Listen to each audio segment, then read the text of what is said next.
এটা হলো খান জাহান আলী রহমতুল্লাহ মাজার শরীফের মেইন গেট। এখান দিয়ে যেতে হবে, আমরা এখন এখান দিয়ে যাব। বেশি দূর না, ওই ষাট গম্বুজ মসজিদ থেকে প্রায় 2.5 কিলোমিটার দূরে, কাছেই। তা আমরা এখান থেকে ঢুকে এখন মাজার শরীফে যাব, দেখবো মাজার শরীফ জিয়ারত করব। উনি একজন বড় বুজুর্গ ছিলেন, তাই তার মাজার জিয়ারত করার জন্য যাচ্ছে। ইনশাআল্লাহ সাথে থাকবেন। মূলত এটা হলো খান জাহান আলী রহমতুল্লাহের মাজারের মেইন গেট। এই গেটটি দিয়ে ঢুকতে হবে এবং এই গেট দিয়ে ঢুকলেই প্রথমেই ডান দিকে যে ভবনটা দেখতেছেন আপনারা, এই যে সাদা লাল একটা গম্বুজ আছে মাঝখানে, সেটাই হলো খান জাহান আলী রহমতুল্লাহের মাজার শরীফ বা কবরস্থান। সেখানেই ওনাকে দাফন করা হয়েছে, এখানেই আছে উনি। এই মাজার কেন্দ্রিক বা এই কবর কেন্দ্রিক এখানে কিছু উরুস হয়, এটা প্রত্যেক বছরে একবার করে হয়, সেটা আমি আসলে শুনতে পারছি। তো এটা সামনে মাসেই নাকি তার একটা উরুস রয়েছে। তো এরকম এর জন্য এখানে জাঁকজমকভাবে প্রস্তুতি নিচ্ছে আর কি লোকজন। এখানে উরুসের কারণে বিভিন্ন আচার আয়োজন করবেন, এর জন্য এইভাবে প্রস্তুতি নেওয়া হচ্ছে। এইটা হলো আরেকটি গেট। এই গেটটি আপাতত বন্ধ রাখা হয়েছে। মূলত মেইন গেটটি সামনের দিকে মেইন গেট, যেটা দক্ষিণ দিকে আর কি। এখানে আরো বিভিন্ন কবর রয়েছে, সেগুলো আসলে সঠিক তথ্য আমি জানি না। মূলত মেইন গেট হয়েছে এই দিকে, হাতের ডান দিকে। এটা হচ্ছে মেইন গেটটা এটাই। এখানে লেখা আছে ছবি এবং ভিডিও করা নিষেধ, এবং তার উল্টো পাশে, ঠিক উল্টো পাশেই এখানে পুকুরটি রয়েছে। আমরা খান জাহান আলীর মাজার শরীফে আসছি জিয়ারত করার জন্য, এবং সাথে কিন্তু সুন্দর একটি লেক আছে, দেখতেছেন। লেকটা বিশাল আকারের লেক। ঘোড়া দিকে লেকটা যেটা দেখাইছিলাম সাত মসজিদ, ওইখানে ওইটার মতোই লেকটা। এবং এখানে অনেক মানুষ কিন্তু জিয়ারতে আসে। এখন ওরসের সময় না, ওরসের সময় কিন্তু এই দিঘি বা এখানে আশেপাশে মানুষদের কিন্তু প্রচুর পরিমাণে ভিড় থাকে। দেখতেছেন আমার সামনে বিদেশিরাও আসছে এখানে। তো বিদেশিরা আসলে ওই অন্য একটা নিয়ে আসছে, কিন্তু পুরোপুরিভাবে তারা হিজাব বা ওইভাবে পর্দাশই আসে না আর কি।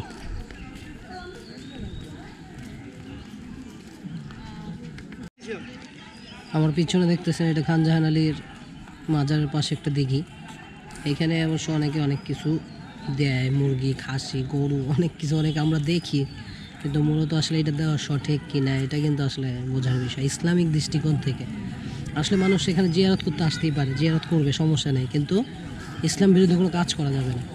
যেমন এইখানে আমরা প্রায় সময় দেখি মানুষজন আসা ভালো, জিয়ারত করবে, অবশ্যই নেই। একজন আল্লাহর ওলি ছিল, একজন দিন প্রচারক ছিল, সেও একজন দিনের দায়ী ছিল, দিনের জন্য সেও অনেক কিছু করছে।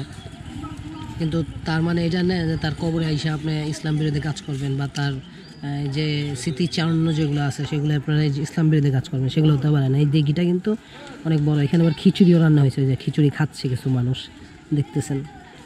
দিঘিটা কিন্তু খুব সুন্দর, পানি আছে খুব সুন্দর। এখানে অজু টজু করে মানুষ, এবং এখানে গোসলও করে। এখানে হিন্দু মুসলমান সবাই আসে, যার যার মানত নিয়ে সে আসে। কিন্তু আসলে মানত তো এক জায়গায় করতে হবে, ওসিলা দিয়ে আসতে পারেন, মানত এক জায়গায়। আমার পিছনে দেখতেছেন হযরত খান জাহান আলীর মাজার শরীফ বা তার কবর। উনি ইসলামের জন্য অনেক কষ্ট করেছেন, অনেক ত্যাগ করেছেন, এবং এই ইসলামের প্রসার যেগুলা বাংলাদেশে হয়েছিল, উনি অন্যতম একজন ছিলেন।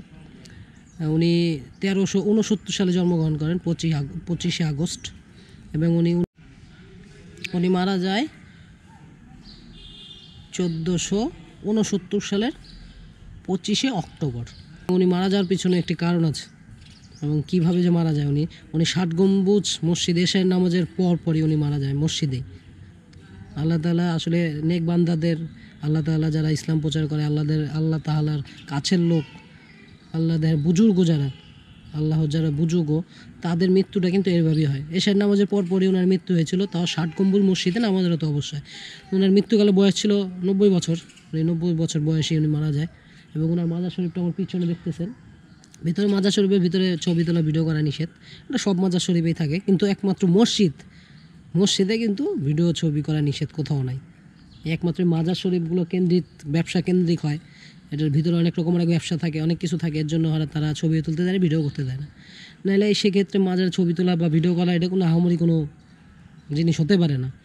তাও উনি এখানে একজন ইসলাম ভাই, ওনার পাশে যে দিঘিটা ছিল, দিঘিটাও কিন্তু খুব সুন্দর। এই দিঘিতে কুমির আছে 2টা সম্ভবত, আমি শুনতে পাইছি।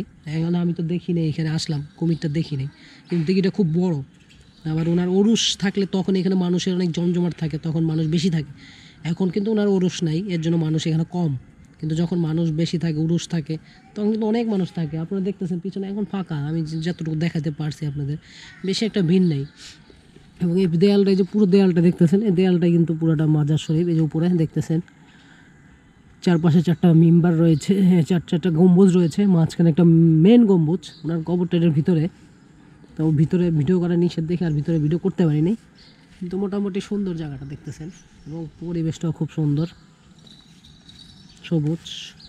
এটা কিন্তু স্থানীয়, এই এলাকার স্থানীয় ছিল উনি কিন্তু এই এলাকার স্থানীয় জমিদার ছিলেন একজন। এই বংশসূত্রে বা জন্মসূত্রে উনি এইখানকারই ছিলেন এবং এইখানকে থেকে উনি ইসলাম প্রচার করছেন বাংলাদেশে।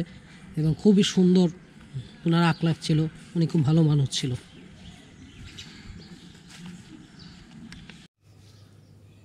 এবং এটা অবস্থিত ষাট গম্বুজ মসজিদ যেটা আছে, সেটার থেকে 2.5 কিলোমিটার দূরে ওনার এই সমাধিস্থলটা অবস্থিত। এবং এটা হলো হাট জেলায় অবস্থিত, বাগেরহাট জেলায়। এবং এইটা একটু ভিতরের দিকে, বাগেরহাটের মেইন সড়ক থেকে 0.5 কিলোমিটার ভিতরে আর কি ওনার এই সমাধিস্থলটা। এটা হলো হযরত খান জাহান আলী রহমতুল্লাহের মাজার। এখান দিয়ে ভিতরে ঢুকতে হয়, ভিতরে 0.5 কিলোমিটারের মতো পথ আছে, আপনারা দেখতেছেন এই যে। আর এটা হলো মূল সড়ক, এটা হলো বাগেরহাটের মূল সড়ক। এই সড়কের পাশেই একদম এখানে তার সমাধিস্থল, একটু ভিতরে। এখান দিয়ে আবার পিরোজপুর যাওয়া যায়, এই রোডটা ডাইরেক্ট চলে গিয়েছে পিরোজপুরের দিকে। আর এইটা চলে গিয়েছে খুলনার দিকে, এই রাস্তাটা খুলনার দিকে চলে গিয়েছে। চার মধ্যে বাদাম দিছে এবং একটা মশলা দিছে, কি মশলাটা বুঝতে পারতেছি না। জীবনে প্রথম খাইলাম এই চা, বাদাম সহ মশলা দিয়ে দুধ চা। মাশাআল্লাহ, অসাধারণ।